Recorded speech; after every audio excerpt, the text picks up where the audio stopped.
Welcome to day 113. I've made 112 other videos, and you can watch those videos by simply going to Tom Pace Mentor and seeing the other videos I've done. Today I want to talk about success. What is success to you? What is success to me? They're probably different but have some similarities. To me, success is achieving worthwhile goals. That if I'm going to be successful today, I'm going to achieve some worthwhile goals, or I'm going to be moving in the direction of achieving those goals. What are your goals? Do you have your goals written down? If you don't have your goals written down, you're probably not serious about achieving those goals. Now, I have achieved a lot of goals that weren't written down, but it seems like when I have goals written down, it's easier for me to achieve those because I'm constantly thinking about them. I have 3 major goals right now that I'm working on. Do you know what your 3 major goals are? It's a great idea to have them written down. Another thing that I think is very important about being successful is always staying busy. Now, a lot of people say he's just doing busy work or he's always doing something. Why doesn't he slow down? Have you ever noticed the people that ask you, why don't you slow down, are people that don't do much with their life? Now, I need to get enough rest. I need to sleep enough so that I've got the energy to do the things that I want to do. I need to exercise every day. I want to read books. I want to socialize with other people. I am a busy person, and I like being busy. I get up at 4:50 in the morning, and I go to sleep around 9 or 10 o'clock almost every day. Sometimes a little later, sometimes a little earlier. I'm a busy guy. I have a to-do list that I work off of, the things that I'm going to accomplish, places I'm going to go, and people I'm going to meet. I stay busy.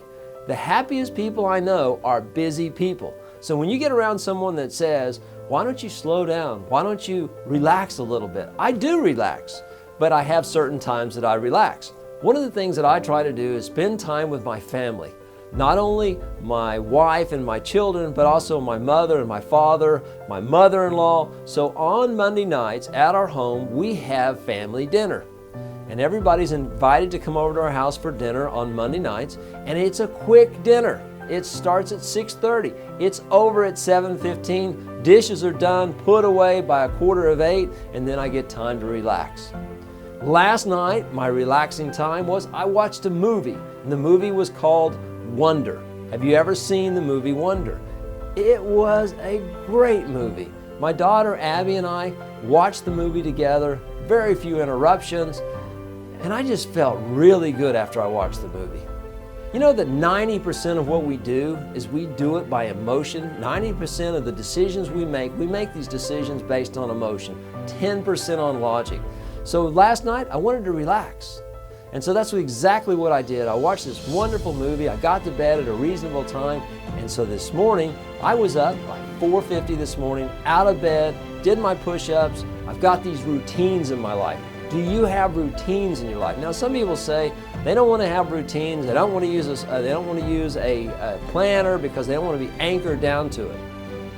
If I've got something in my planner and something more important comes along for that day, I'm going to do the more important thing. I'm not going to do what's in the planner.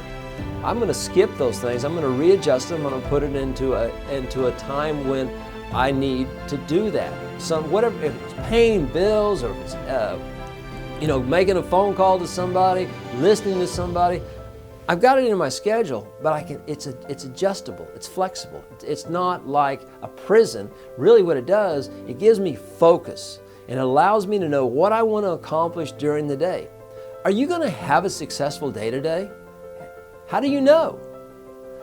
If you're in school and you're studying for a test and you make an A or a B on the test, I would say you're successful. If you got your homework passed in, I'd say you're successful. If you're in the workforce and you get to work on time, and then when you get to work on time, you actually go to work and you accomplish some things, and by the end of the day, you're going to feel successful. But if you go to work and you really don't know what you're going to do at work and you don't have a plan of what you want to accomplish at work, you're probably going to go home really, really tired because you didn't have the success. Success breeds success. If you want to be successful, figure out some things to do to help you to become successful. This morning, I was running a little bit late. I had an appointment this morning with one of my mentors, And as I walked by the bed, it wasn't made. Now, Leslie, my wife, or I make the bed every morning.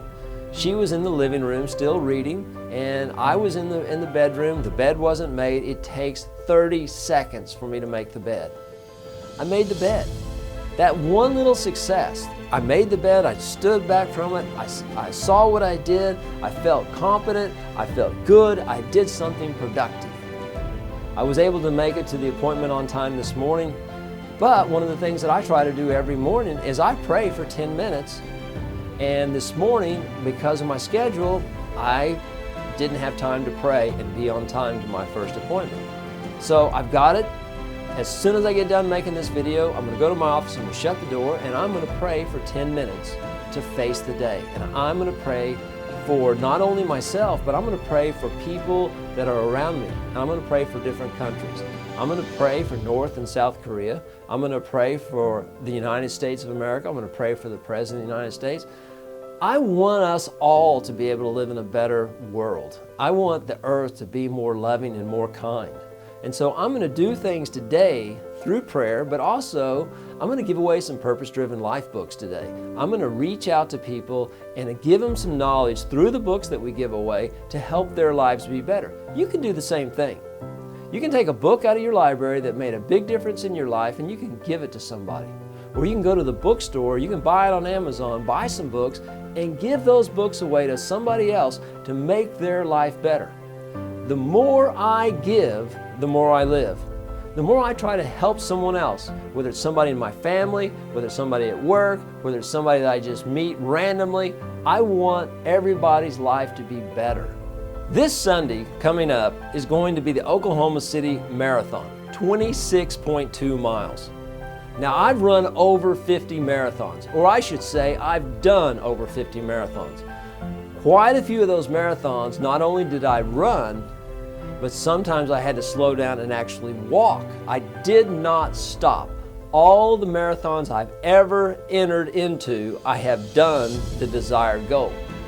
Now, a marathon is 26.2 miles. And like I said, I've run over 50 of these 26.2 mile marathons. But my goal this weekend is not 26.2 miles, and it's not 13.1 mile a half marathon. My goal this weekend is to run 20 miles. And my comment is 20 miles is plenty. So this weekend, I'm going to run 20 miles. I'm going to start with all the marathoners and the half marathoners, and I'm going to run 20 miles. Now my goal is to have fun, to accomplish the 20 miles in a respectable time. So a respectable time for me would be 11-minute pace for the 20 miles. If I run 20 miles in an 11-minute pace at age 61, I'm going to feel like I've really been successful. I will achieve that goal. But even if I slow down and have to do a little extra walking during the run, and I finish it, that's going to be success. One of the things I want to do along this run is I want to meet people. I want to encourage other people to finish their goal. I've met so many people in marathons where they've wanted to give up. And if you've read the book Mentor, The Kid and the CEO, it talks about helping Heather to run her first marathon. When I help somebody else to run their marathon, it takes the stress off of me, the pain off of me, and I'm able to help them, and I don't feel the pain until we get done with the marathon. Now, sometimes I feel a lot of pain, but since I'm only going to run 20 miles this weekend, I don't think I'm going to have much pain. Matter of fact, the next day, I'm going to go on a trip with my wife for 5 days. We're going to celebrate, like I said earlier, we're going to celebrate 20 years of marriage. And so I've got her a gift. You guys know I already got the gift for her. I'm so looking forward to giving her the gift next week. And we're going to go and we're going to just travel around the state of Texas. And we're going to end in Austin, where she's going to be going to a women's conference. And then I'm going to come back home to Oklahoma City, and I'm going to meet up with my friends, and we're going to hop in my motorhome, and we're going to go to the Berkshire shareholders meeting in Omaha, Nebraska. There's going to be 7 or 8 of us. It's going to be a lot of fun, a lot of laughter. We do things, I've said for a long time, for one of 2 reasons. We do things because we have to or because we want to. But actually, there's a third reason why we do things. The first reason, because we have to, okay? There's a big enough threat. You know, if you don't come to work on time, your boss will fire you eventually, right? If you're not polite or respectful to your spouse, they might be looking for somebody else, you know? So maybe a lot of times you're just polite or you do whatever they want because you don't want to lose them. But then there's also the second reason we do things is because we see a value in it. We see a profit in it. We see a positive benefit to ourselves. So whatever it is, like saving 10%, maybe you don't want to save 10%, but if you save 10% of your paycheck, save 10% of all your income, before long, that'll amass to a lot of money, and then that money can start making money for you through the law of compounding. So the benefit of doing something, you want to say hello to somebody so you can meet them. That's a positive benefit. You want to go to work so that you can have purpose. You want to read a book so you can gain knowledge so that you can have a higher quality life. The first one is we do things because of threat. The second is we do things because of reward or a profit. And the third reason we do things is because we just want to grow. We want to be more of a person today than we were yesterday. We want to have more knowledge. We want to be in better shape. We want to have more friends. We want to have a better relationship with our Creator. We want to grow. I mean, why do we want to stay the same as we were last year? Last year was a great year, but I want to be better this year than I was last year. I want to have more friends. I want to have more friends. I want to be in more shape. I want to be able to travel more. I want to have more experiences, more positive experiences. So the third thing is through growth. Are you growing? Are you living the life that you want to live today? It's your life. It's not somebody else's life. It's, don't let somebody else control your life. Determine what you want out of this short period of time here on earth. What is it? What kind of contributions do you want to make? What do you want people to say at your funeral? That's kind of morbid, thinking about what people are going to say at your funeral. But do you want people to say, this person helped me to do this, or this person created this, or this person did this positive stuff? So what actions are you going to take today in order to be successful to yourself? Thank you for watching the video today. Please like this video if you did. Please comment down below and let people know your thoughts. I rambled about a lot of different things today because I want to make a difference. And if you'll put your comments down, how are you going to make a difference? What actions are you going to take today to make a difference? Please share this video with other people. Thank you for watching.